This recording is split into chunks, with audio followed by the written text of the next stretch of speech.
Buenos días, bienvenidos a todos a estas sextas jornadas de bioética Vallesol, comillas, sobre bioética de los modelos, de los espacios y los modelos residenciales. Como dijimos ayer, ayer vimos el tema de los espacios residenciales, hoy veremos la bioética de los modelos de convivencia y modelos residenciales. Como siempre, es mi obligación advertir que estas jornadas están siendo grabadas, tanto a los presenciales como a los online. Y en esta mañana tengo el honor de presentar en esta primera mesa sobre bioética de los modelos residenciales a Rafael Sánchez Hostiz y a David Cantarero. Rafael Sánchez Hostiz Gutiérrez es doctor en Medicina por la Universidad de Navarra, especialista en geriatría y en gerontología, fundador y presidente del Foro de Calidad de Vida en las Personas de Edad Avanzada, exdirector técnico de AMA y presidente de CEAPS desde el año 2025, autor de La longevidad con éxito y de otras publicaciones. Y por su parte, David Cantarero Prieto es doctor en Economía y catedrático de Economía Aplicada en la Universidad de Cantabria, dirige el posgrado MADE, especialista en Economía Pública y de la Salud. Ha sido investigador visitante en el Reino Unido y Portugal, premiado por su trayectoria, colabora con diversas revistas y proyectos nacionales e internacionales. Pues bien, en esta primera mesa de la mañana nos acompañarán para hablarnos de las perspectivas bioéticas de los modelos residenciales y de la bioética de la sostenibilidad. Pues tiene la palabra Rafael Sánchez Hostiz. No están encendidos, ¿eh? Yo ahora te lo pongo la presentación. Bueno, buenos días. La verdad es que es un gusto estar aquí en esta cátedra de la Universidad de Comillas y promovida por Vallesol, ¿no? Es decir, un poco comentaba antes con mi compañero, colega y navarro, Fermín, que yo mi primer contacto que tuve con el mundo residencial fue con Vallesol, con lo cual es una organización que le tengo mucho cariño, ¿no? En el centro de Pozuelo, ¿no? En los cuales pude comprobar, decir, una forma innovadora, en aquel momento una forma innovadora de afrontar la atención a las personas mayores, ¿no? Estamos hablando de hace muchísimo tiempo, ¿no? De los principios, finales de los 80, principios de los 90, ¿no? Es decir, que ha llovido un poquito, ¿no? Ha llovido un poquito, pero bueno, lo bueno es que las organizaciones que tienen pozo, que dejan pozo, siguen estando y siguen pilotando, ¿no? Como es el caso de Vallesol, ¿no? Por otro lado, estar en un ambiente universitario, eso siempre estimula, ¿no? Siempre estimula, siempre vuelves. La verdad es que veníamos un poco andando rodeados de gente joven y la verdad es que te da un chute, de subidón, ¿no? Es decir, de ver que la realidad, que el mundo sigue, que hay gente maja, que merece la pena, que lo que hacemos pues también va dejando rastro y que detrás nuestra pues vienen otra gente con otras ilusiones, otras ideas, otra creatividad, ¿no? En ese sentido, pues bueno, te da un poco de alegría, ¿no? En estar en un ambiente universitario como este y acompañado de colegas, de amigos, pues realmente pues me siento muy a gusto, ¿no? Con lo cual, Rafael, muchísimas gracias por la invitación. Bien, vamos a hablar. A mí me gusta centrar el discurso en personas, ¿no? Rosario Radre fue una residente que tuvimos nosotros en un centro y que fue el icono de una exposición 8760, el valor de las personas. 8760, hay gente que le puede decir cosas y hay gente que no le puede decir nada, ¿no? Pero bueno, estamos al principio de la mañana y no voy a haceros pensar demasiado, ¿no? 8760 son las horas que tiene un año, ¿vale? Las horas que tiene un año. Nosotros tenemos la grandeza de estar en un sector que es 24/7, 365 días del año. Las necesidades son continuas. Y la exigencia personal que requiere eso, pues es tremenda, ¿no? Desde el punto de vista de que tenemos que cubrir necesidades y todos los días. Aquí estáis muchos directores de centros y eso lo sabéis perfectamente mejor que yo, ¿no? Es decir, tenéis el móvil y probablemente a lo largo de la mañana tendréis alguna llamada, seguro, que pasa algo, de decir, y no se sabe por qué, por mucho que hayáis dicho que estáis en unas jornadas, pues vais a tener un mensaje, una llamada de algo que no está bien o algo que está pasando, ¿no? Y esa es un poco la grandeza y un poco la razón de ser por la cual estamos aquí. Es decir, que realmente es un sector que engancha, y cuando hay profesionales de otros sectores y se acercan a este sector, el trabajar con personas es la grandeza que tenemos y un poco el compromiso que tenemos. Bien. Voy a empezar un poco con unas reflexiones de contexto, ¿no? Es decir, las reflexiones de contexto responde a una pregunta que podríamos decir: ¿el lugar donde cuidamos es tan importante del modo que lo hacemos? Y es un poco la reflexión, cuando estamos reflexionando, el lugar, el entorno que cuidamos es tan importante. Cuando hablamos de cuidados, ¿no? Cuando hablamos de cuidados, nos estamos refiriendo a relaciones, y las relaciones se construyen en los espacios, ¿vale? Se construyen en los espacios, con lo cual el entorno está marcando las relaciones que nosotros podemos construir, las relaciones, y unos entornos favorecedores o no favorecedores desde el punto de vista de esas relaciones. Por eso es importante que nosotros, cuando hablamos de relaciones, centremos el tiro, centremos la atención, centremos los cuidados en las relaciones. ¿Y qué relaciones son? Pues fundamentalmente de tres tipos. Las relaciones que hay entre la persona que es cuidada, ¿vale?, entre la familia y entre los profesionales que cuidan. Y yo incluiría una cuarta dimensión, que es el autocuidado, ¿no? Es decir, cómo nos cuidamos nosotros para cuidar mejor. Que es, desde el punto de vista, también una exigencia también ética. Si no te cuidas, difícilmente vas a poder cuidar.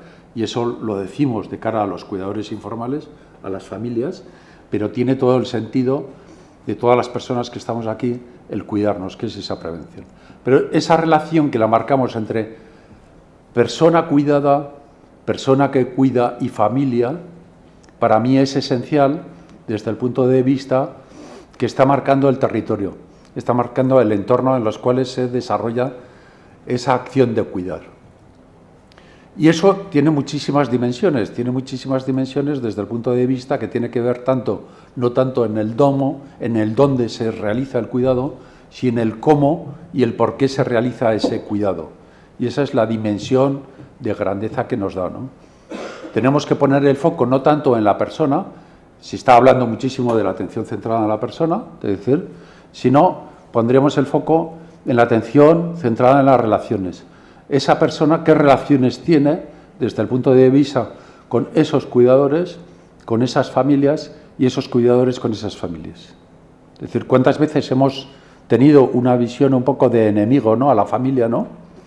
Cuando viene con una exigencia lo tenemos como un enemigo, ¿no? Ya viene la hija, toca narices, permitirme la expresión porque estamos entre colegas, y entonces nos escondemos en el despacho, ¿no? Que no me vea, ¿no? Es decir, es un sistema de protección desde el punto de vista, ¿no? Lo digo trivializando y un poco el tema, pero para poder entendernos, ¿no? Es decir, tenemos que incluir a la familia en el proceso de atención, en el proceso de cuidado. Y eso se hace desde el punto de vista con comunicación, con información, ¿vale? La información y comunicación es un requerimiento, pero también en la toma de decisiones. Tenemos que ir más avanzando en pactos de cuidados, y en los cuales tenemos que pactar los cuidados con las personas que cuidamos y con las familias que cuidamos.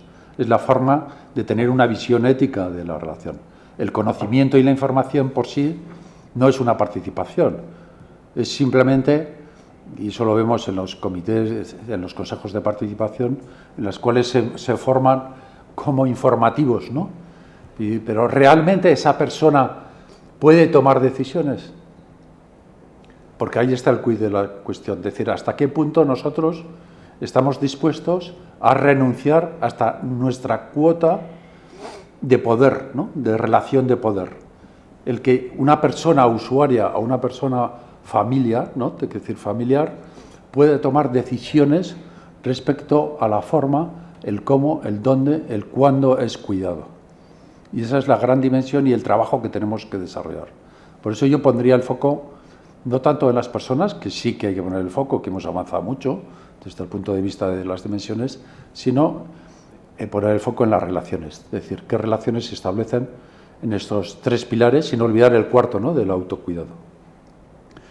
Bien, simplemente el contexto, de decir, está claro que somos más, ¿vale? Que somos más diversos, somos más exigentes y somos más intolerantes a la frustración. Esta es una diapositiva que tomé de mi amigo Josep de Martí, y en las cuales, decir, me gusta, porque desde el punto de vista resume precisamente dónde estamos, ¿no? Es decir, somos más, eso es evidente, no voy a dar cifras, somos más diversos, nada tiene que ver la persona que se acaba de jubilar y prejubilar con la persona de 90 años. Ahora mismo llegar a 100 años no es algo excepcional, es decir, mi madre lo va a cumplir en el mes de junio, 100 años, y la vemos, está perfectamente de cabeza y físicamente pues bastante bien conservada, ¿no? Entonces, no es excepcional. Cada vez somos más exigentes, pero somos más exigentes en el colegio de nuestros hijos, en el restaurante de fin de semana, en la tienda, y entonces nos exigen más a todos, también a las residencias, con lo cual realmente el nivel se ha incrementado. Ya no vale con sopa caliente y cama limpia, ¿no? Es decir, las familias, las personas nos exigen más. Y cada vez más también, si no salen las cosas, pues las cosas somos más intolerantes a esa frustración. Cuando salen mal las cosas, pues no tragamos con cualquier cosa, ¿no? Pero nos pasa a todos. Es decir, no es una cuestión de nuestro sector. Por otro lado, decir, somos más, y para poner un poco en contexto, de decir, oye, pues hay personas que tienen pensión, hay que tienen piso, hay una diferencia entre oferta y demanda de plazas residenciales, es decir, de modelos residenciales. Lo que es la demanda va por detrás de la oferta, y más ahora mismo que se ha frenado la construcción de residencias, es decir, por la situación macroeconómica y la situación de incertidumbre regulatoria, se ha frenado la construcción. Se están abriendo residencias que se venían promoviendo pues desde hace unos años para atrás, ¿no? Que ahora se ha frenado porque realmente no sabes si tiene que tener 120 plazas o 150 plazas o 200, o si me van a dejar, o si tengo que hacer unidades de convivencia o no tengo que hacer unidades de convivencia. Esa incertidumbre regulatoria ha frenado. Están los costes de construcción, los costes de suelo, y ahora estamos macroeconómicamente. Yo no sé si los aranceles nos afectarán o no, pero seguro que nos afectan todo este follón que tenemos montado, que yo no soy economista, aquí hay gente un poco más ducha en la materia, pero seguro que nos afecta en algo, ¿no? Porque realmente estamos en un mundo globalizado, ¿no? Bien, cuando hablamos de modelos residenciales, quedaros con esta diapositiva que resumiría un poco todo esto. Estamos hablando de las 3 H's de los cuidados de larga duración, ¿no? Las 3 H's definirían lo que es una residencia, ¿no? Y las 3 H's es cuando me preguntan, ¿qué es una residencia? Pues coges una coctelera y metes 3 H's, ¿no? La H de hotel, la H de hospital y la H de hogar, ¿vale?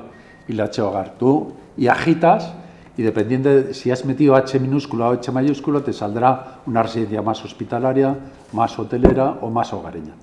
He querido a propósito poner hogar en letras mayúsculas porque de un tiempo a esta parte ya el cambio de modelo residencial ya no es una exigencia, es una necesidad. Es una necesidad, tenemos que cambiar los modelos. Y luego yo creo que va a haber ponentes que van a incidir en esto, es decir, cómo la transformación de los modelos nos lleva a concepciones más hogareñas, ¿no? Más hogareñas. ¿Y qué es el hogar? Pues el hotel lo tenemos claro, ¿no? Todo el hotel, es decir, vamos a un AC o a un NH o a un EXE y todos podemos tener definido qué es un hotel. Un hotel es algo fijo desde el punto de vista de que nos da toda la decoración, ¿no? Entonces hay residencias, sobre todo de cadenas, ¿no? Y las cadenas un poco más francesas, ¿no? Y es decir, modelos más afrancesados, en los cuales la decoración te dan perfectamente hasta la lámpara, el cuadro, la mesita, o sea, está todo predefinido. Eso es un hotel, algo que está predefinido desde el punto de vista, ¿no? Con lo cual no podemos intervenir. Un hospital ya sabemos todo lo que es un hospital. Ampliaríamos un poco a los servicios sanitarios, ¿no? Y esto pueden ser de servicios, ¿no? ¿Y un hogar qué es?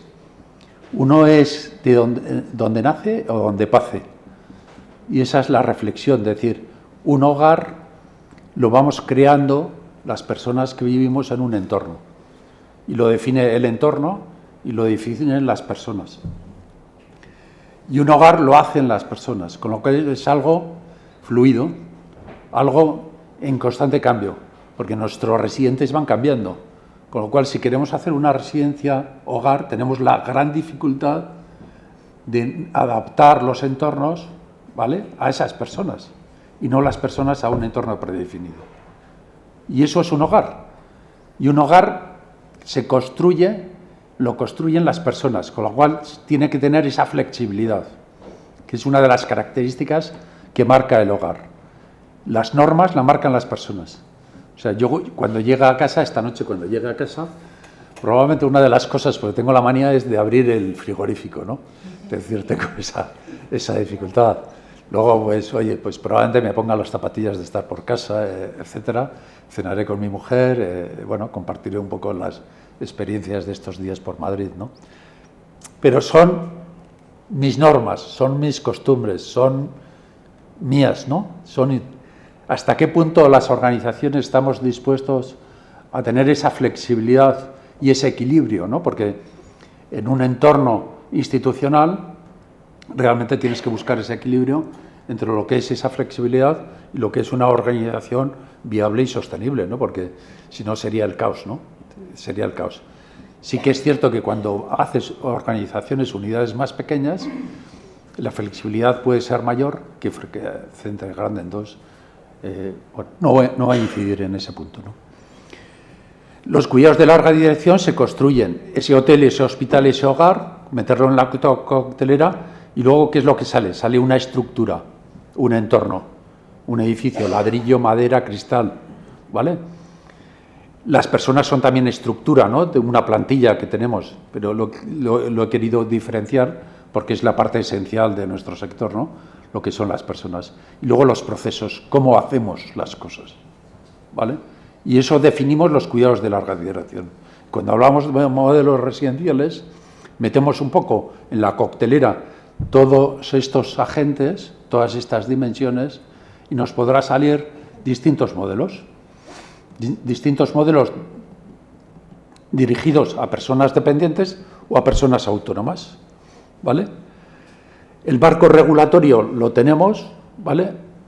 La ley de dependencia, la modificación, voy a ir un poco más rápido porque si no, la modificación que se está cociendo ahora mismo del 2025 y el acuerdo Belarra. Bien, de los aspectos arquitectónicos me voy a incidir en la parte estructural.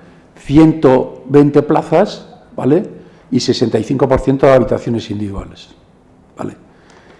Y eso es lo que marca ahora mismo el acuerdo Belarra, ¿no?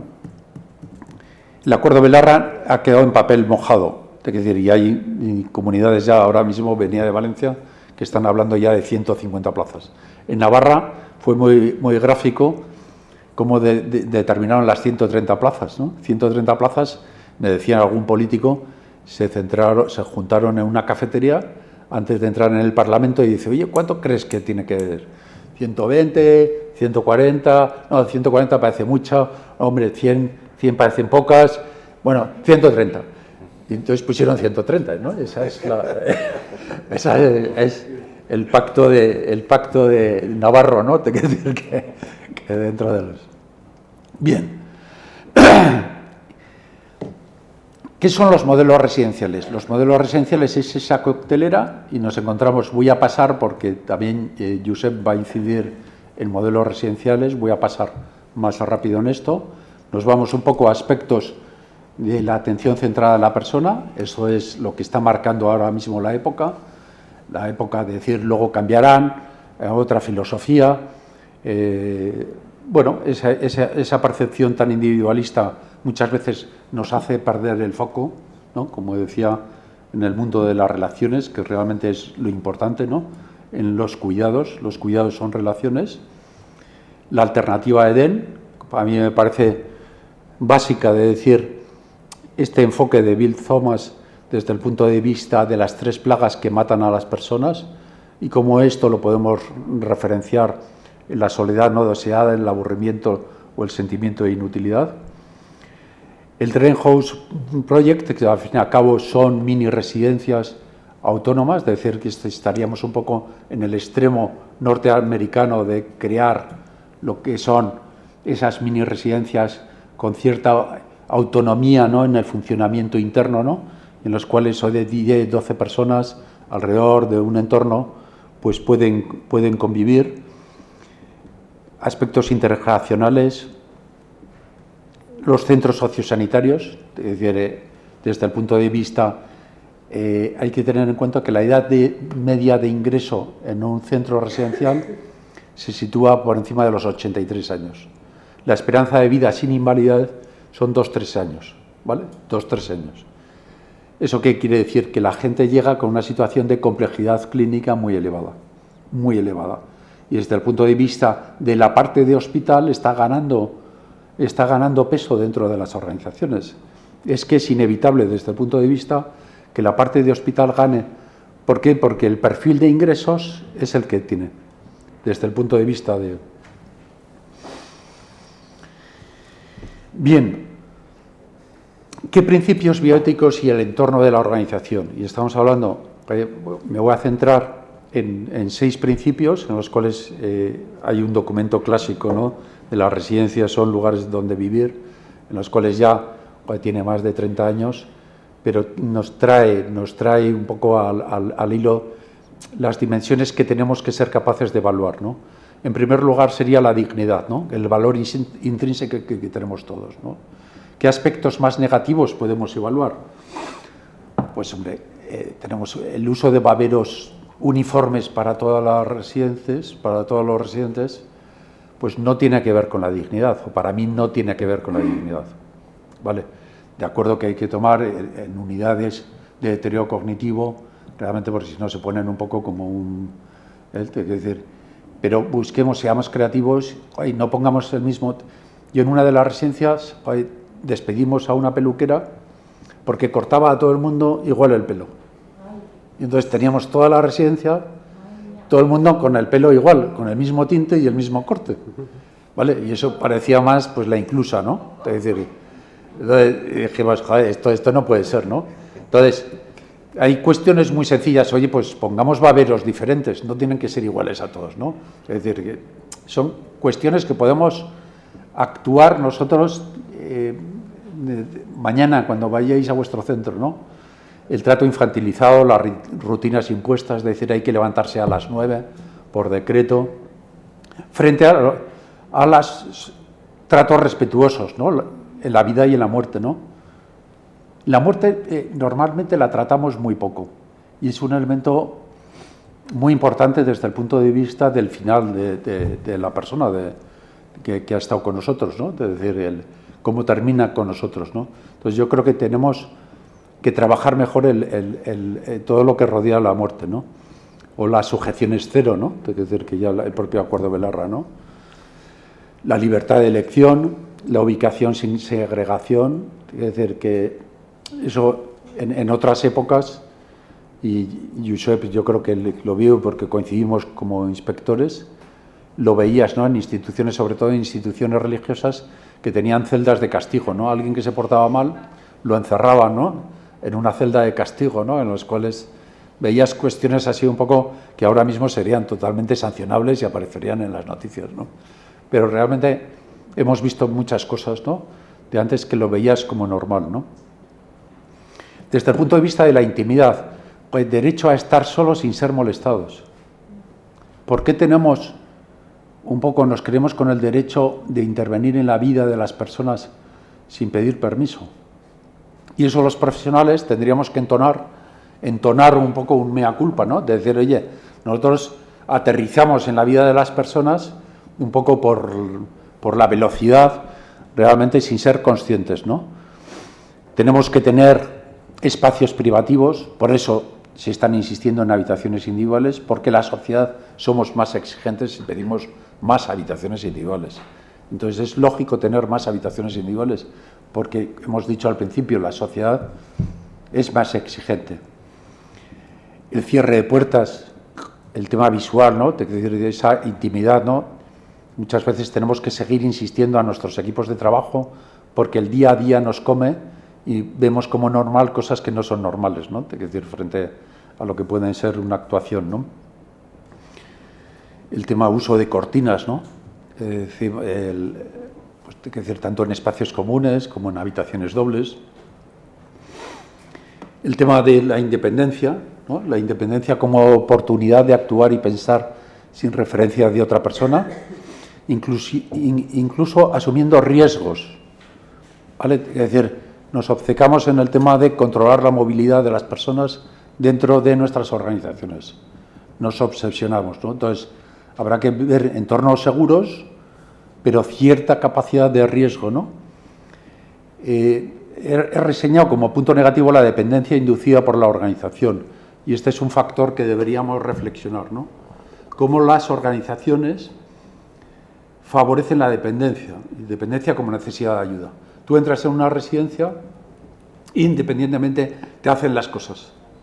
En el momento que te hacen las cosas, disminuye tu autonomía y tu independencia, te haces más dependientes. Entonces, eso es algo que tenemos que reflexionar como organizaciones, cómo la propia estructura, la propia organización está fomentando la dependencia. Es decir, tenemos que favorecer entornos que favorezcan. Y eso significa también más inversión de tiempo, porque es mucho más fácil vestirte yo que tú te vistas. Y eso es más eficaz y más eficiente, ¿no? Desde el punto de vista de organización. El mobiliario no institucional, es decir, tenemos que flexibilizar las tareas compartidas, ¿no? Es decir, en modelos más de greenhouse o de los modelos más españoles, ¿no? de En mi casa o de Echeanondo, es decir, en las cuales la participación en las tareas domésticas sin obligación, ¿vale? Sin obligación. Esto es positivo desde el punto de vista de la independencia, o el derecho de cualquier persona a decir que no, oye, no quiero, no me hagas hacer fisioterapia porque no quiero hacer fisioterapia, no me hagas ir a este taller porque no quiero ir a este taller, ¿no? ¿Vale? La autonomía como la elección independiente, ahí tenemos muchísimo, y la atención centrada en la persona ha incidido mucho en la autonomía, desde el punto de vista, es una percepción ética de los cuidados. Victoria Camps incidía, ¿no? Incidía en que la visión ética del cuidado tiene que ser una ética con autonomía acompañada, desde ese punto de vista de que la autonomía, esa independencia, es el ser que está muy íntimamente ligada con la dignidad de la persona, autonomía y dignidad, pues nos implique esa flexibilidad horaria, esa planificación personalizada, ese pacto de cuidados que tenemos que pactar con usuarios y familias resultan evidentes, ¿no? Esa participación en las decisiones, vuelvo a decir que participación no es información, no es comunicación, y ahí tenemos consejos de participación que simplemente se informan de las actividades, pero no hay capacidad de elección, con lo cual esa capacidad de elección pues tiene que ver mucho pues con un derecho básico, ¿no? Un derecho básico que tenemos que preservar, ¿no? Los derechos de la ciudadanía al poder envejecer, dónde quiere envejecer, cuándo quiere envejecer, cómo quiere envejecer, unos derechos básicos que tenemos que ser garantes, ¿no? Aunque no seamos tutores legales, pero las organizaciones, los directores del centro tenemos que hacer, dentro desde el punto de vista, respetar decisiones que tienen que ver con la espiritualidad, con los valores, con el tema de las votaciones, ¿no? Algo tan sencillo con las votaciones del facilitar el derecho al voto, ¿no? Dentro de los medios, es decir, son cuestiones muchas veces que se nos pasan por encima, ¿no? Desde el punto de vista de escasa. Pongo ahí una imagen que me suele gustar de Jean Calmet, una supercentenaria que está en la zona francesa, ya falleció, ¿no? Y cuento una anécdota un poco divertida, ¿no? Divertida de Jean Calmet. Jean Calmet, su notario le propuso hacer un vitalicio inmobiliario en las cuales le vendía su casa a cambio de una renta vitalicia, ¿vale? Y el notario, pensando ya, esto lo hizo con 90 y muchos años, ¿vale? Con 90 y muchos años. Vivió 122 años. El notario murió pagando la casa y la viuda del notario siguió pagando la casa de Jean Calmet, ¿no? Entonces, muchas veces los derechos, el avaricioso, ¿no? El intentar aprovecharse de las personas más vulnerables, pues tiene ese precio o esa penalidad o esa penitencia, ¿no? Te quiero decir, muchas veces intentamos, ¿no? Vemos entornos en los cuales se intentan aprovechar, ¿no? Estaríamos hablando de maltrato, ¿no? Pero lo vemos, ¿no? En el día a día, es decir, situaciones que rayan el maltrato o que son directamente maltrato, que tienen que ver con los derechos de las personas, ¿no? Entonces, ¿cómo tenemos que ser garantes de esos derechos, ¿no? Y por último, la realización personal, ¿no?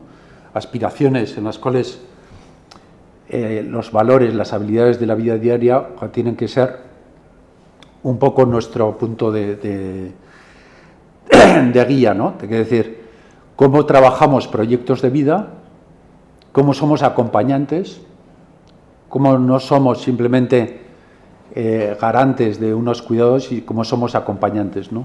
Cómo acompañamos en esos proyectos de vida. Los proyectos de vida miran a futuro, ¿vale? Las historias de vida vienen hacia atrás, nos ayudan a construir proyectos de vida. Tenemos que trabajar con proyectos de vida. ¿Un enfermo de Alzheimer en fase terminal tiene un proyecto de vida? Pues por supuesto tiene un proyecto de vida, porque si no, no estaríamos aquí. Vale, por supuesto. Ese proyecto de vida tendrá que ver con aspectos más emocionales o más de estimulación sensorial o más construida con las relaciones familiares, ¿no? de lo que puede tener esa persona, ¿no? Es decir, porque hasta al final las emociones y los sentidos se mantienen, ¿no? Pero construyamos esos proyectos de vida buscando ese triángulo de relaciones, ¿no? Persona cuidada, persona cuidador y familia. ¿Vale? La ubicación urbana, los jardines, los espacios exteriores, es decir, eso dan calidad de vida y la calidad de vida también se construye con distintas dimensiones, ¿no? Bien, ¿y hacia dónde avanzamos? Pues avanzaríamos en estas 7 líneas, ¿no? En las cuales ya con esto termino, que es lo que nos podemos llevar a casa. Primero, diversificar formatos de residencia, que tiene que ver con la justicia, ¿no? La justicia sin capacidad de elección no es justicia, ¿no? La justicia es uno de los principios básicos de la bioética, ¿no? Diversificar los formatos más hogareños, más sanitarios, más hoteleros, pueden coexistir, y en lo que es la oferta y demanda tiene que ser una oferta suficientemente variada, ¿no? Para que las personas elijan dónde quieren envejecer. En segundo punto, rediseñar los centros como hogares, y los hogares hemos dicho que se hacen, lo hacen las personas. ¿Hasta qué punto una organización es flexible y se adapta a las personas y no viceversa? Y no las personas se tienen que adaptar a un entorno que les condiciona muchos derechos, como hemos visto, ¿no? Trabajar la atención centrada en las relaciones, y hemos hablado de ese triángulo, y en los cuales no pondríamos el foco tampoco en la atención centrada en las personas, que está implícita, pero sí en las relaciones. El cuidado es un factor relacional, y como factor relacional tenemos que evaluar qué relaciones establecemos, ¿vale? Y una organización que no establezca o que no diagnostique sus relaciones difícilmente va a poder avanzar, por mucho que esté centrada en las personas. Incluir a las residentes y familias en la gobernanza del centro, incluso desprendiendo de cierta cuota de poder, ¿vale? Está bien que puedan elegir el menú, es decir, dentro de una comisión de menús está bien, pero vayamos un poquito más, ¿vale? Vayamos un poquito más. Reorientar la política pública hacia calidad de vida. La calidad de vida son dimensiones individuales y en las cuales, bueno, las políticas tienen que ir hacia medir la calidad de vida, no ir tanto a la eficiencia, ¿no?, al resultado económico, sino medir aspectos como la dignidad, cómo esta organización utiliza la dignidad dentro de lo que puede ser uno de los valores que podemos medir. Y acostumbrándonos a medir, ¿no? Hay países que están ya midiendo factores que tienen que ver con estos principios y que lo miden como un elemento de calidad asistencial. Evaluar el impacto ético del entorno. El entorno no es neutro. El entorno lo hacen los ladrillos, lo hacen las personas, lo hacen los procesos, lo hacen las relaciones, lo hace la forma de organizar, pero no es neutro. Puede ser favorecedor o puede penalizar el desarrollo de las personas. Con lo cual, actuemos en el entorno. Actuemos en el entorno. Desde el punto de vista, oye, cómo podemos rediseñar, cómo podemos redecorar, cómo podemos actuar en un interiorismo. Hay acciones muy concretas que tienen bajo coste, o sea, no pensemos que hay que hacer grandes inversiones para hacer cosas que sean útiles. Y luego formación ética en todos los niveles de la organización, ¿vale? Desde el punto de vista, no me acuerdo quién decía, pasar de la ética de los comités a la ética de las manos, ¿no? Desde el punto de vista, la ética trasladada a estos principios en el día a día de las personas que trabajan, ¿no? Muchas veces nos centramos en comités de ética que están diciendo, pero la ética, fundamentalmente, lo que tenemos que trabajar es con el personal de atención directa, que es el gran olvidado, ¿vale? Cómo su trabajo influye en estas 6 dimensiones que hemos hablado, ¿vale? Y con esto, pues muchas gracias, y con una cita de Albert Camus, el lugar donde uno vive acaba moldeando el alma que uno tiene, ¿no? Y que recoge un poco esta presentación, cómo el entorno pues nos afecta y afecta a los demás y nos va construyendo, nos va moldeando, ¿no? Muchas gracias. Muchas gracias.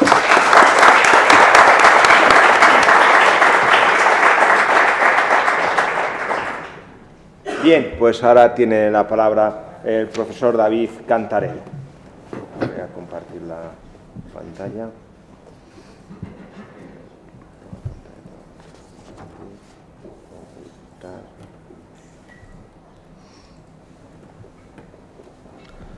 Bueno, mientras se va cargando la presentación, quisiera empezar, buenos días a todos y a todas. Quisiera empezar agradeciendo, por supuesto, la invitación cursada, en este caso desde la universidad, a ti, Rafael, a todos los compañeros, a Vallesol también. Es un placer estar aquí también, donde también pues está en otras ocasiones, por otros motivos, y ya digo, es todo un lujo.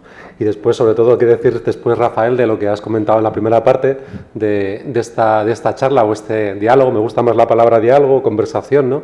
Es una palabra un poco, como dicen mis estudiantes, más noventera, ¿no? Como estas cosas de cavilar y estas palabras o cháchara, bueno, algunas palabras que el diccionario español nos recuerda y que, bueno, se sustituyen por otras, como comentabas ahora antes, que algunas he incluido esto de poner el foco o intentar un poco que la parte relativa de lo que vamos a hablar ahora, de la parte de la bioética, sobre todo modelos residenciales, y la parte de cuidados, pues esté un poco en su prime, ¿no? Como se dice ahora, decir que vuelva a ponerse respecto a lo que estamos viendo en las noticias, que comentabas, actividades comerciales, aranceles, el gasto en defensa y todo esto un poco, otra palabra que se utiliza mucho ahora con estos anglicismos, el storytelling, ¿no?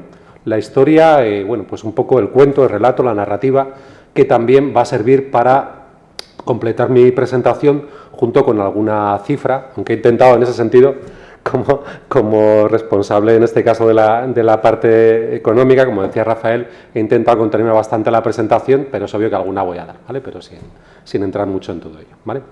Bueno, de todas maneras también, ¿por qué he aterrizado en esto desde hace tiempo? En este caso en Santander, lo comentaba un poco antes de empezar, tenemos un posgrado para formar a personas que se dedican a todas estas cuestiones de la atención a la dependencia, como comentaba Rafael, el tema de las 3 Hs, del hotel, el hospital, del hogar, y sobre todo también lo que intentamos es también pues un poco pretender buscar otra palabra, ¿no?, que a mí me gusta bastante, que es el criterio, ¿vale? Si vais a Londres también, en pleno Piccadilly, tenéis el Club Criterium, ¿vale? Criterio, y es otra palabra ahora que yo creo que es muy importante, incluso cuando preguntas a inteligencia artificial, ¿no? Yo muchas veces a cualquier foro ahora que voy, le pregunto a la máquina lo que queráis, pues ChatGPT Plus o el que queráis, de esto qué contarías, qué dirías, y en campos como estos, en materias como estas, ¿no?, evidentemente naufraga un poquito porque le falta criterio, porque realmente no tiene tanta experiencia, le pones un montón de datos,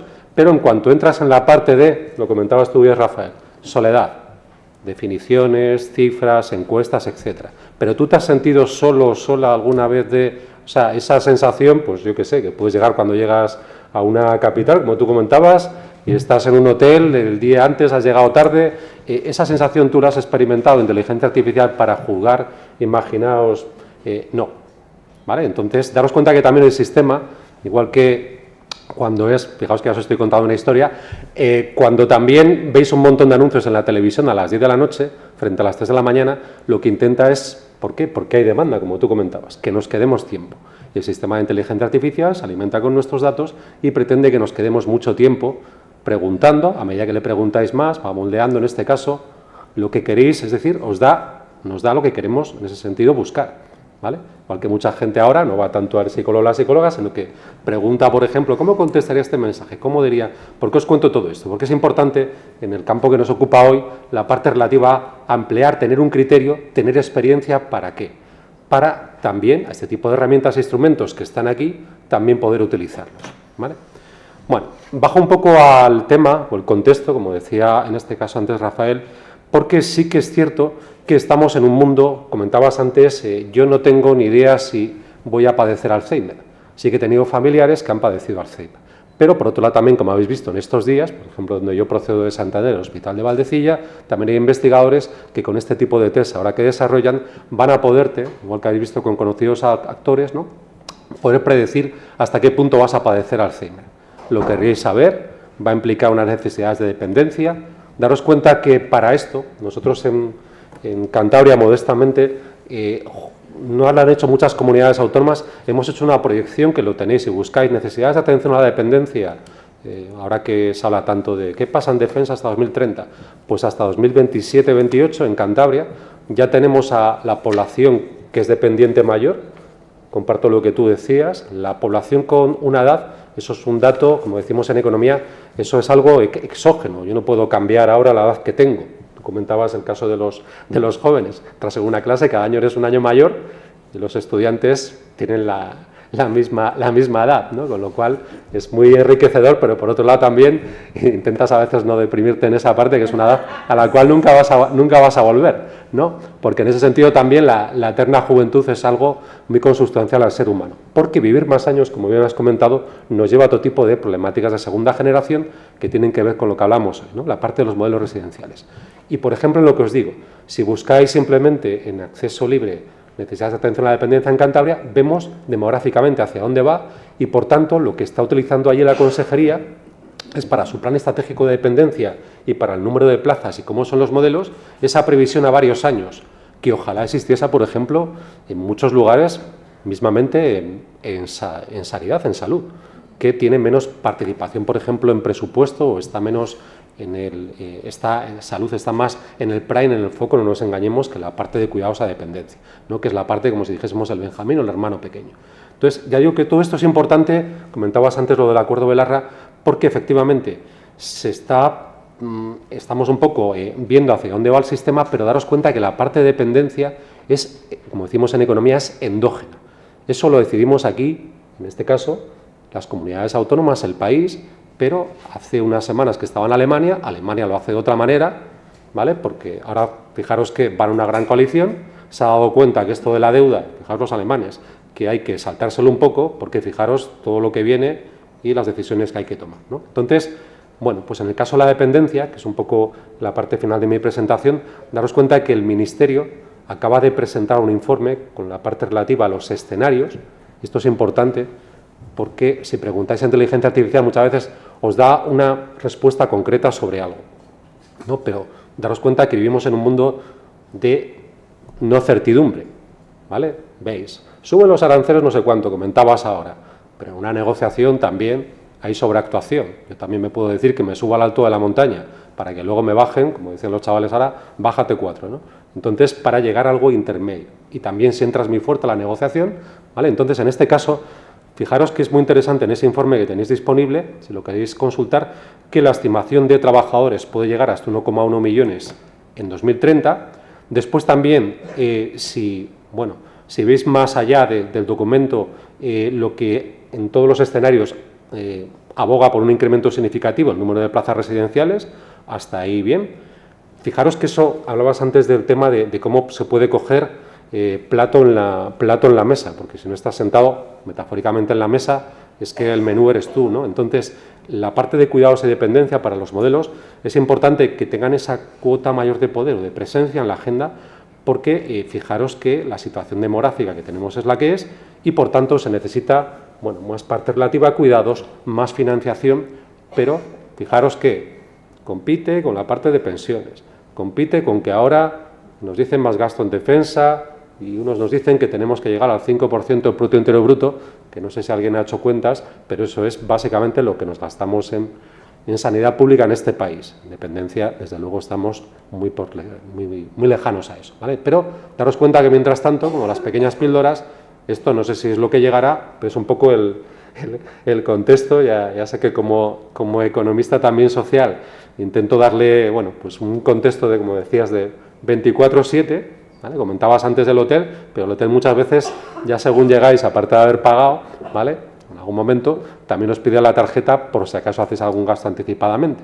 Y eso es importante respecto a lo que os decía, y aparece en la diapositiva, ¿no? La necesidad de priorizar el componente de la bioética también, que estamos comentando estos días, ¿no? Bueno, sobre todo, antes que también comentabas, que me ha gustado también mucho la diapositiva también que tomaré nota de Josep, que decías, que citaba Rafael, de la parte de la frustración, de más exigentes, de somos más, tenemos diferentes características, pero daros cuenta que hay una cuestión que es como una nueva religión, ¿no?, que es siempre ha existido, pero es la parte relativa a cómo juzga todo esto, que es la parte económica monetaria, ¿vale? O si no, que nos presten, o pues salís sin billetes, sin monedas, pero tenéis una tarjeta y no perdáis el móvil. Cada vez se paga más con ¿cómo se llama?, con el teléfono móvil, y es muy curioso en qué comunidades autónomas se ha incrementado muchísimo la parte de ese tipo de pago digital, ¿vale? Pensad por qué, ¿vale? Pero daros cuenta que todo eso es cómo se juzga ese tipo de frustración, de equilibrios, y también en la parte relativa a cuidados. Pero es que los cuidados, como decía Rafael, tienen que ver mucho con las personas. Y aquí la parte de la digitalización va a influir un poco menos que en otros contextos, ¿vale? Con lo cual, tenemos algo importante, preferencias y derechos de los residentes, y después algo que yo creo que también has comentado, y en la parte de modelos residenciales, bueno, pues que es un poco lo que estamos hablando aquí hoy también. Realmente las inequidades y las preferencias tienen que ver, ¿vale?, con las capacidades, en este caso de los usuarios, y las capacidades también, pues, económicas del lugar donde vives. Es lo que llamamos muchas veces los economistas el efecto código postal, ¿vale? Entonces, aquí en Madrid tenéis un conjunto de personas que, según el código postal, fijaros las diferencias también económicas según el código postal, ¿de acuerdo? Y eso ya, si vamos a comunidades autónomas, lugares, etc. Pero muchas veces, cuando lo cuentas fuera, el modelo español, la desventaja es precisamente eso, la heterogeneidad, la diversidad, ¿vale? Pero también, si no te gusta cómo está la mesa, dale la vuelta, y sería un poco, ¿no?, vamos a aprovechar precisamente esas diferencias para innovar, para probar, como tú has dicho, o ver dónde no funcionan bien las cosas y cambiar, ¿no? Ese es un poco el contexto que os quería contar, ¿vale? Después, evidentemente, por motivos de tiempo, ¿vale?, esto también no me lo ha dicho ChatGPT, sino los chavales con los que damos clase, bueno, pues esto ya también es noventeros y de hace bastante tiempo. ¿Os acordáis del conejo Alicia de Alicia en el País de las Maravillas, ¿no? Para seguir por la madriguera, ¿vale?, en vez de hacer citas, ¿vale?, he puesto los QR que tenéis aquí, que es la manera en la cual, bueno, pues os podéis un poco bucear. En la presentación también os la dejo, ¿vale?, porque no es cuestión aquí de hacer el altavoz o el efecto karaoke, de leer las diapositivas, ¿vale?, en mi caso, sino que vengo un poco a proponeros ideas para el debate o sugerencias. Entonces, a partir de ahí, serían un poco las referencias bibliográficas en las cuales también nos hemos apoyado para preparar esta conversación con vosotros y vosotras, ¿no? Entonces, sí que es importante la parte del mix de cuidados formales e informales, porque, como luego voy a acabar la presentación, eso va a depender del número de plazas que también vamos a tener en los diferentes modelos, y un poco a lo que nos enfrentamos en ese sentido. Después también la presencia pública o no, en cierto sentido, porque antes comentabas demanda y oferta, y yo introduciría también soy economista, lo siento, ¿vale? Introduciría el concepto de necesidad, ¿vale? Yo puedo necesitar muchísimo ahora, no sé, irme al restaurante Michelin de no sé qué, ¿vale? Pero realmente la demanda es si yo tengo capacidad para pagar ese menú, ¿vale? La demanda te la restringe o bien la capacidad económica o bien, por ejemplo, pues imaginaos que no me puedan prestar o en el caso de salud o cuidados que no tenga plazo, ¿vale? Es decir, que hay una limitación de espacio, ¿de acuerdo? Entonces, las necesidades pueden ser prácticamente infinitas, la demanda es finita, ¿vale? Igual que si quiero aparcar aquí al lado en la puerta, ¿de acuerdo? Es un poco para también daros cuenta de cómo también se canaliza esa parte de frustración, ¿no? Y aquí me gustaría también introduciros algunas cuestiones, volviendo un poco a señalaros lo que os decía. Es que inteligencia artificial, cuando le preguntamos sobre esto, ¿cómo resolverías, cuando yo le meto bioética, sostenibilidad, modelos residenciales, ¿vale? Le falta la parte de humanización, la parte, ¿no?, de esa concepción, ¿no?, de hay algo más allá, ¿no? Como comentabas antes del tema de la esperanza de vida, también cuando las personas se residencian, nosotros hace un tiempo hicimos un trabajo con paliativos y también, claro, no es lo mismo desde un despacho frío no conocer a si estás con las familias o las propias personas. Comentabas antes el tema del tiempo, del paso del tiempo. O sea, es que hasta incluso se demanda menos medicación, menos atención si les haces actividades artísticas, si tienes otro tipo de atención, ¿no? Entonces, la parte social, ¿no?, en la cual también es importante, que me ha gustado mucho cuando has hablado de evaluación, evaluar las cosas de una perspectiva social, preguntando. Pero fijaros que el preguntar a las personas tiene el problema de cruzar un Rubicón, que es incorporar la subjetividad, ¿vale? Volvemos un poco a lo mismo. Ahora vais a algunos hoteles y ya, ¿cómo se llama? El servicio a la habitación ya ni siquiera es en papel, o a lo mismo, es un código QR, ¿no? Ya la persona busca el código QR, ¿de acuerdo? Con lo cual, fijaros en algunas cosas que os quería introducir y que no están en esta diapositiva. En primer lugar, el impacto de los modelos residenciales, daros cuenta que incorpora una problemática que es la especificidad y después también la sensibilidad, como os comentaba, ante diferentes escenarios, ¿no? Sobre todo en la parte demográfica, la demografía es como un gran transatlántico y es, a no ser que vengan aquí un conjunto de nacimientos o un conjunto de población extranjera, ya sabemos la parte de madrileños, de madrileñas, españoles, españolas, que van a necesitar cuidados, porque gente con esas edades ya los tenemos, ¿de acuerdo? Entonces, podemos construir diferentes escenarios de qué pasaría así. Después, por otro lado, también me gustaría hablar en ese sentido de la optimización. Optimización de los modelos residenciales incorpora un poco, ¿no?, la parte de los costes de los diferentes modelos, porque daros cuenta, costes de personal, de limpieza, los costes energéticos, hay un poco lo que comentaba Rafael, casi indirectamente hay aspectos, ¿no? Incluso, fijaros que los aranceles que comentabas no han entrado en la parte de medicamentos, pero podrían entrar. Entonces, esta parte, en cierto sentido, ¿cómo puede influir? Y después daros cuenta de los modelos residenciales, si voy a modelos muy sobredimensionados, podemos irnos a gastos innecesarios, que habría que juzgar cuáles son los que decías un poco ineficientes o no, pero según depende de los modelos de pagos e incentivos. En cambio, si voy a contextos muy reducidos, de espacios muy reducidos, algo que quería un poco entender de tu presentación, Rafael, que es el tema relativo a si la gente no tiene ese espacio, se pueden incrementar los riesgos de caídas, de contagios, cuando sucedió, de estrés, es decir, la persona se siente más, ¿no? Entonces, es un binomio, una interfaz que hay que saber gestionar, ¿no?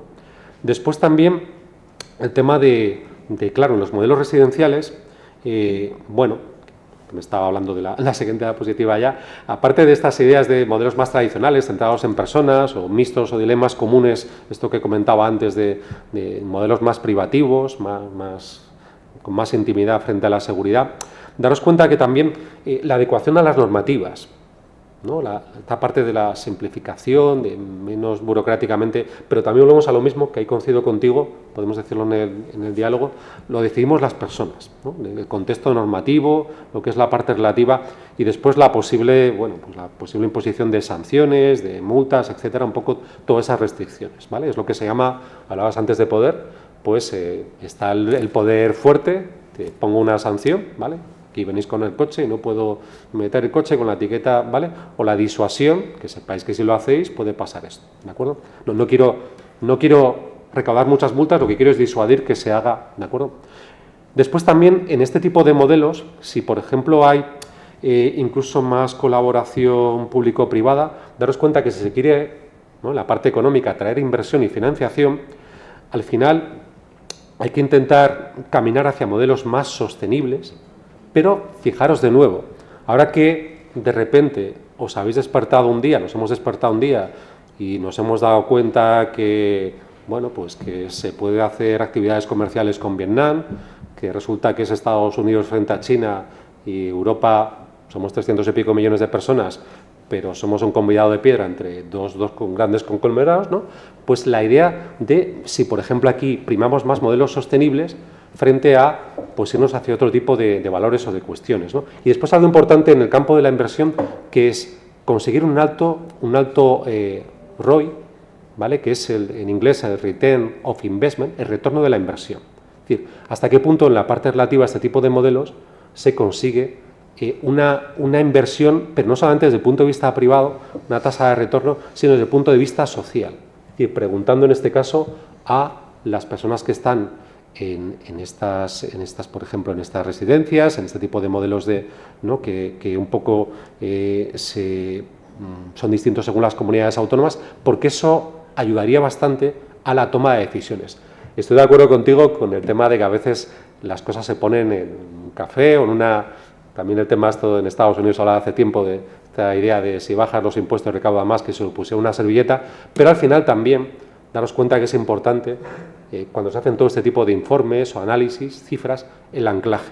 El anclaje sirve también para, como si dijésemos, condicionar las decisiones, esto que os comentaba ahora. De repente se cambia el foco y hemos pasado de estar centrados en una parte del globo a estar centrados en lo que os decía, Estados Unidos versus China. Entonces, si ponemos enfoque en unas cifras, en un contexto, nos sirve también para incluso los que tienen que tomar decisiones ayudarlo ahí, ¿vale? Después también la parte relativa en la parte de los dilemas éticos de los modelos de la calidad, ¿vale? Es decir, la calidad, igual que la seguridad, evidentemente tiene un precio. Esto, fijaros, que tiene que ver mucho con la reputación. Los que tengáis hijos, hijas, sobrinos, sobrinas, no es cuestión de hacer publicidad, pero a que os fiáis mucho más de una película de dibujos animados de Disney que de otra que no sabéis que... Entonces, la reputación en ese sentido es algo a defender y eso provoca más demanda, ¿vale? Y después, en este tipo de modelos, puede incluso ayudar a que sean menos temporales, a que disminuya la rotación del personal, a que las personas quieran ir hacia ese tipo de modelos, ¿vale? Entonces, eso es importante, es como, ¿no?, metafóricamente, es como clavar la bandera en un sistema, en un modelo, que si todos nos adherimos a él, pues lo seguiremos, ¿vale? La escalabilidad también. Otra idea también interesante, que es, si en otras comunidades autónomas, aprovechemos lo que tenemos en este país, está funcionando, ¿no? Tú comentabas para el caso de Navarra, pero en ese sentido, si está funcionando bien, porque otras comunidades autónomas no lo siguen, daos cuenta que somos españoles y muchas veces tú miras el coche, no nos engañemos, miras el coche del vecino, miras si la corbata, miras si la americana, la camisa, dónde fue de vacaciones. Entonces, ¿por qué no podemos coger e imitar lo bueno y no siempre tanto lo malo? Y la replicabilidad, ¿no?, incluso también en sistemas de colaboración público-privada. Y sobre todo con esta idea de planificación. Nos falta mucho la planificación, a veces el mundo cambia, esa idea de largo plazo, con la parte relativa a lo que es lo que ya tenemos, que es un contexto con más cuidados, con más población mayor, pero claro, daros cuenta que al final, no nos engañemos, tenemos que, como estamos hablando también de dilemas éticos, tenemos que decidir entre dos cosas, y es, os pongo el ejemplo de colaboraciones público-privadas en modelos residenciales, y es, tú si tienes unos valores, unas ideas, una ideología, va a ser difícil que te cambie. Si os gusta el fútbol, pues imaginaos, el que es del Real Madrid es del Atlético, pues... ¿vale? Pues entonces no va a haber más que los colores de un equipo. Entonces es complicado en ese sentido intervenir ahí o dar argumentos, ¿no? En cambio, si nos movemos en un mundo transaccional, en un mundo en el cual nos escuchamos, en un mundo en el cual conversamos, discutimos, en un mundo más equilibrado, esto que os hablaba antes de la negociación, en el cual evidentemente la gente tiene diferentes preferencias y lo ve de manera distinta, pero encontramos puntos de conexión, ¿vale? Que a veces también no pasa nada, esos puntos de conexión no se encuentran al principio, tienen que ver con el paso del tiempo, el ejemplo que os decía antes de los aranceles, ¿no? Pero también en el campo de los cuidados quizá encontraremos, ya digo, ese punto de conexión, ¿vale? Voy un poco acabando. Entonces, yo creo que es importante que y os lo dice un economista, esto no es tal cual, en salud, en cuidados, etcétera, un excesivo individualismo, no es tal cual un producto de mercado, claro que puede existir presencia del mercado, etcétera, pero también es un desafío ético importante, ¿de acuerdo? Y después también algo interesante que, ya digo, yo pienso de nuevo, y esto es una idea que tiene que ver más con valores que en la parte relativa a lo que os decía de ese mundo transaccional que os planteaba, ¿no? La parte relativa de la sostenibilidad, la parte de, esto algo interesante, hablabas antes de nuevo ¿no? como la película esta de la juventud, esta de Sorrentino, y es la parte generativa, ¿no? La parte de fomentar la autonomía, las relaciones en ese sentido de esa parte de cuidado, un cuidado holístico, esta parte, ya digo, positiva, ¿no? Después también esta parte de, también con frase, no exactamente una cita, pero cuidar al que cuida. ¿Vale? Cuidar al que cuida. Cada vez hay más estudios que te demuestran empíricamente que precisamente también tenemos que volver a poner el foco también para cuidar mejor en esa idea.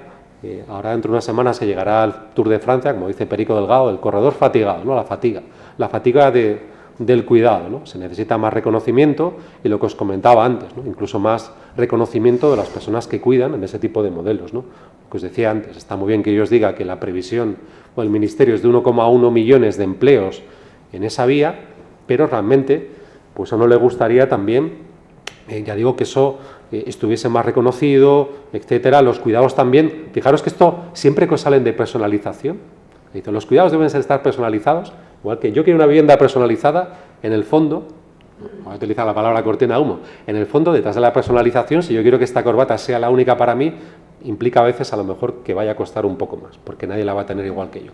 Entonces, eso también es algo que tenemos un poco que manejar o entender la parte relativa a los conceptos, ¿vale? Bien, después también riesgos. Ya digo, voy acabando. Bueno, evidentemente no da tiempo a hablar de estas cuestiones que has explicado mucho mejor que yo, la parte de deshumanización del cuidado, la parte de, bueno, no me trates la infantización. Después lo podemos también tratar en el debate de la parte del edadismo, que también puede influir a los diseños de este tipo de modelos.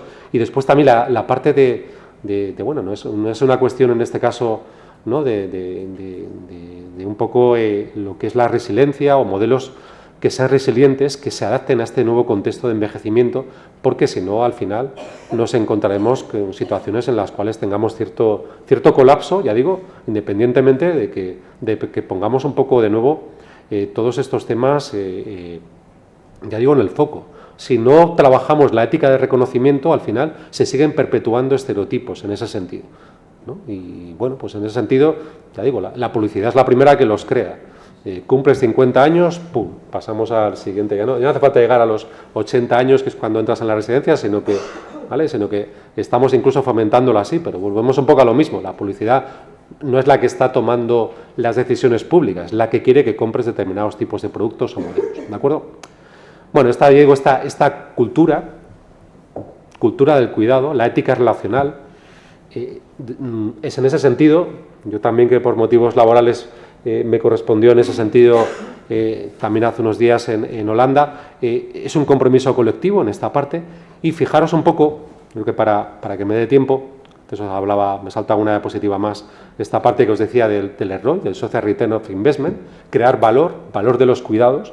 En salud lo han entendido quizá un poco antes que la dependencia, ¿no? Y entonces para justificar precios de medicamentos, para justificar mayores costes, se crea valor en los cuidados.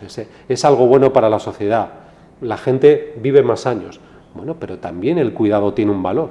Entonces, al final, si llegas más tarde, pues alguien te ha comprado ya la idea, y esto, por ejemplo, que los ingleses también lo hacen un montón, los estudios de ROI, ¿vale? Yo creo que es la parte relativa a cuidados que había que trabajar para ello, ¿vale?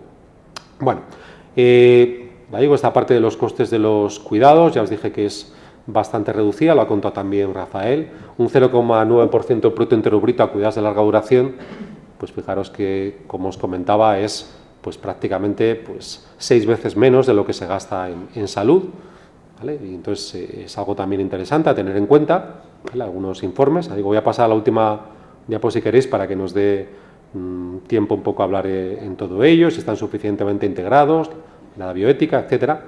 Vale, y entonces, Lo que... algunas referencias, etc.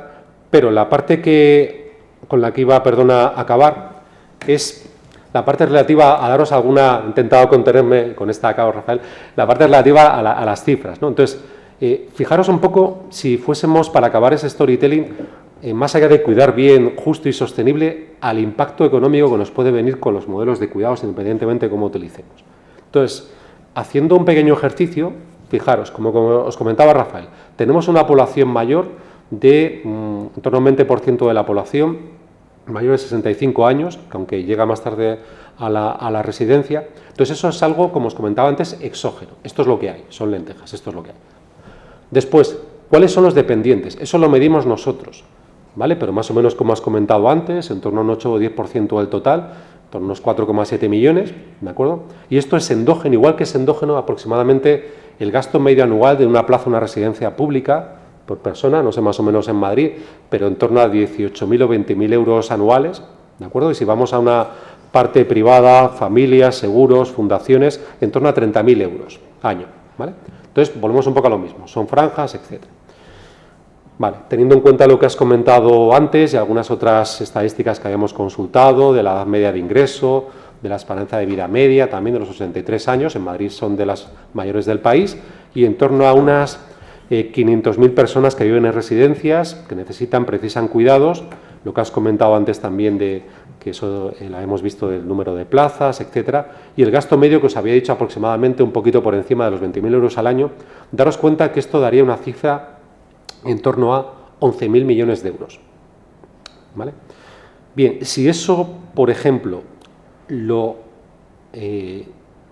tenéis en cuenta que sumáramos parte relativa a otro tipo de cuidados intermedios, a nuevos modelos que no nos ha dado tiempo a citar precisamente por escasez o disposición de tiempo, de modelos tipo cohousing, viviendas tuteladas, etcétera, podríamos llegar a subir en próximos años a 15.000 millones de euros. ¿Vale? En lo que es un poco lo que será el impacto económico a tener en cuenta con este tipo de modelos. ¿Vale? Claro, fijaros que esto es distinto a lo que tienen, yo qué sé, tú aterrizas en Egipto y ahí es 30-30, un 30% de la población tiene menos de 30 años. ¿Vale? Entonces, esto es un poco, ya digo, a cabo es el impacto que supondrían este tipo de atención o de cuidados en estos modelos y también un poco, en ese sentido, lo que puede venir detrás en la parte relativa a empleo, actividad económica. Yo creo que, aparte de la parte social, es donde también deberíamos poner un poco el foco. Gracias. Pues muchas gracias.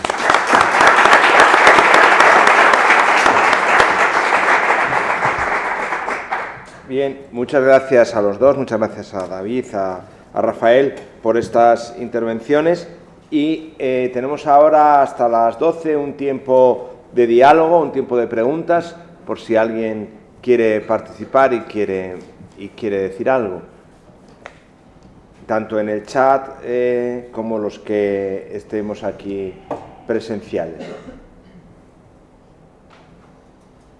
¿Hay por ahí una pregunta? Es que no lo he visto.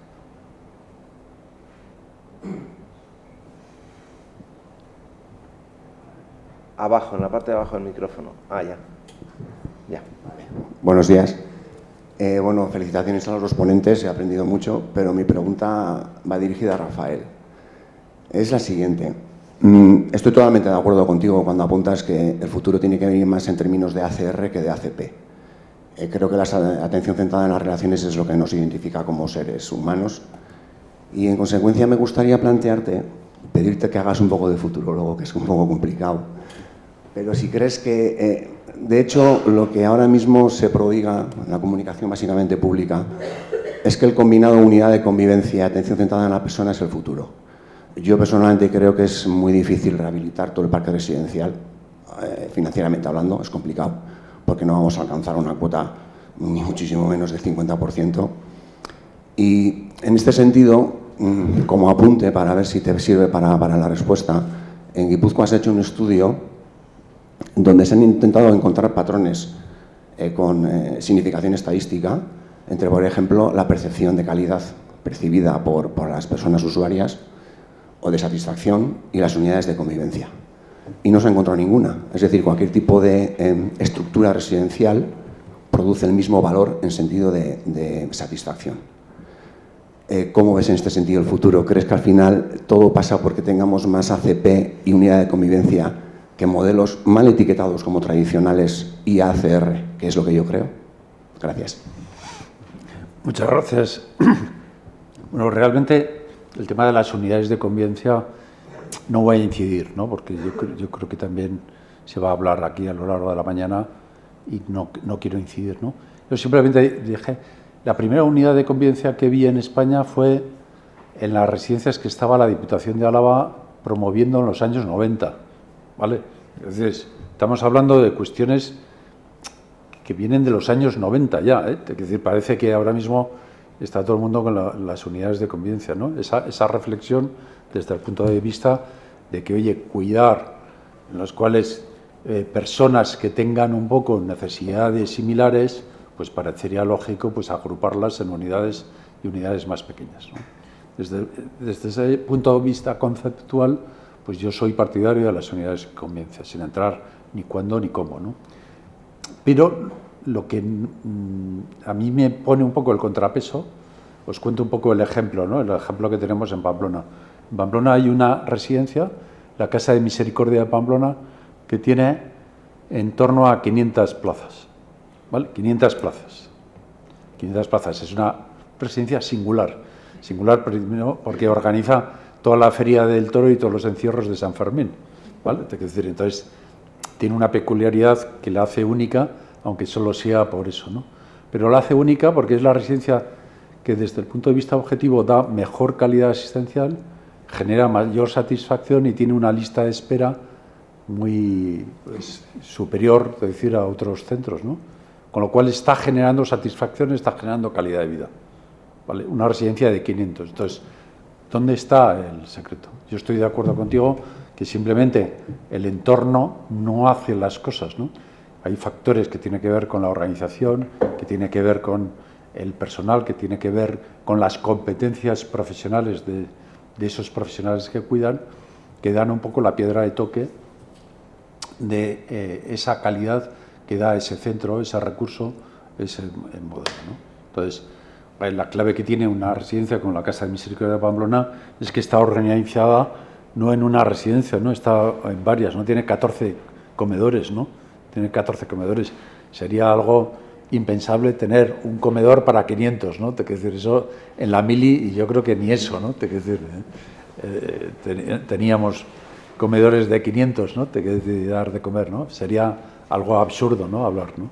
Entonces, la piedra de toque tiene que ser en la forma de organizar, de distribuir el personal y de las competencias profesionales. Las competencias profesionales tienen que ver con las aptitudes, ¿vale? Con los conocimientos que tienen esas personas, con las habilidades técnicas que pueden tener y lo que es más importante, con las actitudes que tienen que ver con los valores, ¿no? Los valores de esa organización que encajan dentro de esas actitudes.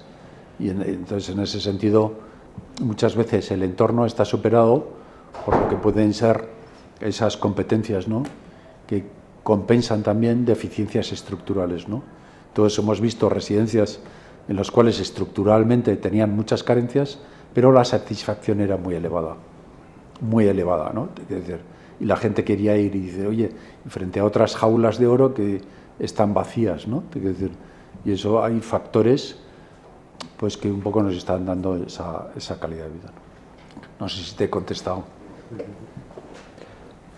No sé si tenemos alguna pregunta más, alguna intervención. Sí, ahí hay una y luego hay otra.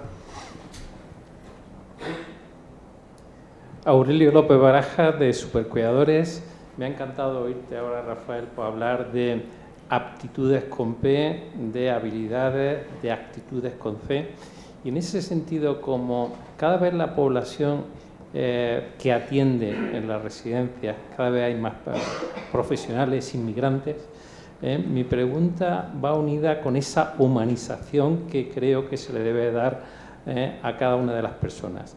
Y que como empresa formadora que soy, si debemos de hacer mayor incidencia en esas habilidades, esas actitudes, ese trato humanizado y cómo incide en si hay alguna diferenciación o se puede haber entre personal pues de origen pues español con personal procedente de otros países donde la cultura pues es diferente y a lo mejor tienen un trato más cercano, pero que también produce algunas veces rechazo, ya una cercanía que pueda ser en exceso.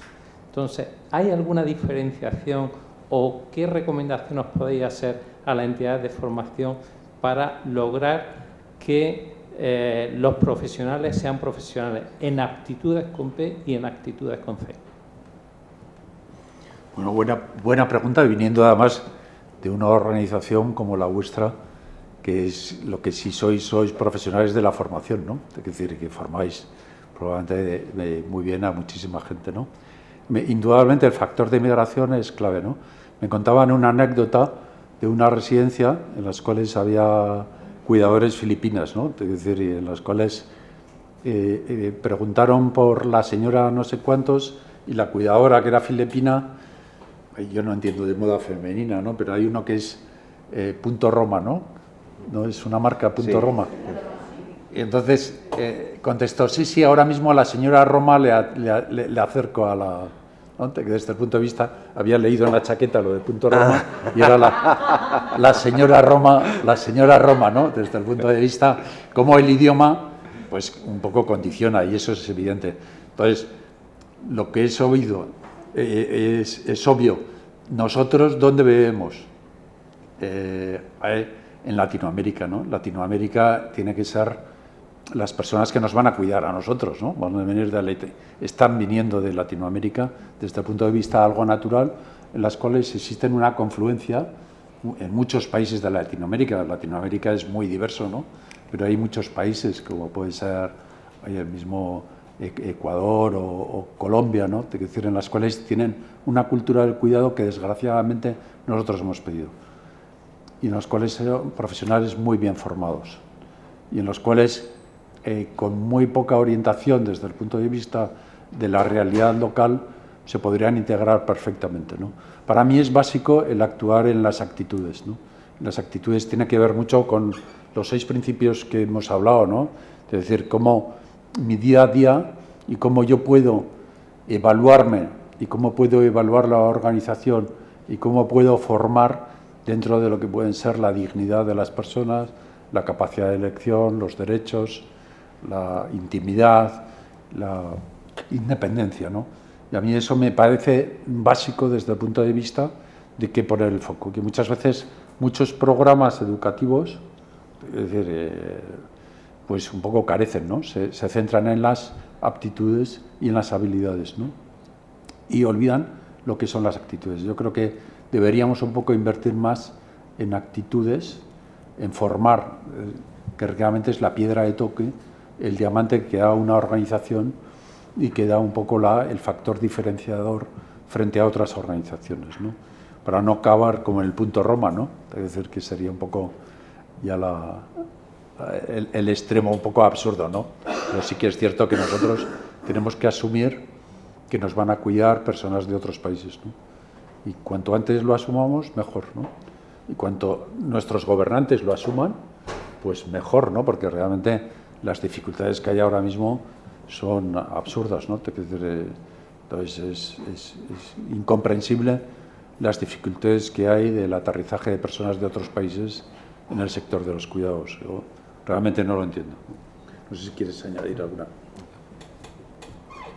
Había ahí otra pregunta.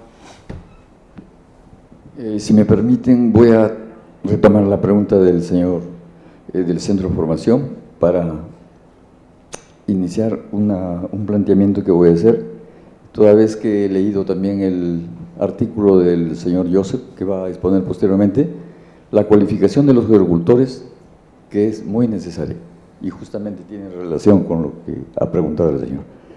Yo decía ayer que soy gerocultor. En este campo resulta que, felizmente que contando con una profesión, llegué a entender el gran compromiso que es cuidar. Y lo asumí con mucha responsabilidad desde que tuve los 2 certificados de cualificación por parte del Ministerio de Trabajo. a domicilio y en instituciones. Pero luego, encontrándome trabajando, la gran dificultad que yo encontraba es atender a personas que tienen demencia. A partir de ahí me puse a estudiar demencia y luego Alzheimer, y allí trabajo. Entonces, ¿qué sucede? La pregunta del señor, yo lo llevo a plantear lo siguiente: se requiere ahora que tanto la administración, el Estado, tengan que hacer una revisión de los contenidos, de los módulos que se enseñan en los centros de formación para obtener el certificado de profesionalización. Lo digo yo, lo voy a sustentar yo, voy a presentar una propuesta a la Consejería de Trabajo, porque en eso radica la solución de dar una buena atención a las personas mayores en España. Imagínese usted que si el gerocultor es el que hace la atención directa, no conoce las etapas del Alzheimer, ¿vale? En una unidad protegida existen personas que tienen primera etapa, segunda etapa o tercera etapa o tercera fase. Si el gerocultor no conoce las etapas o las fases del Alzheimer, ¿cómo va a atenderlo a X, a Y, a Z persona? Yo invoco a todos ustedes a reflexionar este tema, que como digo, me llevó a pensar el artículo del señor Joseph, la cualificación de los gerocultores, y lo ha planteado a nivel nacional, a nivel de España. Gracias. Por lo visto. Bueno. Vale, pues muchas gracias. No sé si queréis decir algo. Bien. Bueno, pues muchas gracias por este tiempo, a los ponentes, a los asistentes y a...